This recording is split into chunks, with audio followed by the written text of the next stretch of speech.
இன்றைக்கி கிருத்திகை பாருங்க, நம்மளுக்கு கோமாதான் வந்துருக்காங்க. அங்கே அதை பாருங்க, அதை நிற்கிறாங்க பாருங்க, கோமாதான். அது அவங்களுக்கு சாப்பாடு சுட சுட சுட சுட பாருங்க. சாப்பாடு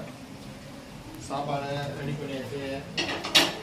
சுட சுட அவங்களுக்கு இப்போ எடுத்து போடணும்.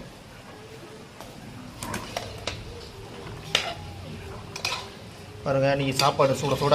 இன்றைக்கி கிருத்திகை 16/11/2024 சாப்பாடு. காமிக்கோம் அதை கட்ட மேலே ஏறியாவா ஓகே. இன்றைக்கி கிருத்திகை பாருங்க. இன்றைக்கி ஏதோ சாப்பாடு மழையை கட்ட மழை பாருங்க எப்படி போகணும்னு போயிருக்காங்க. கிருத்திகை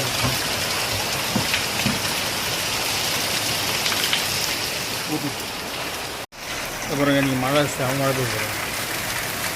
கிருத்திகை தான் அன்றைக்கி வேகமாக தான் சம்பளம்.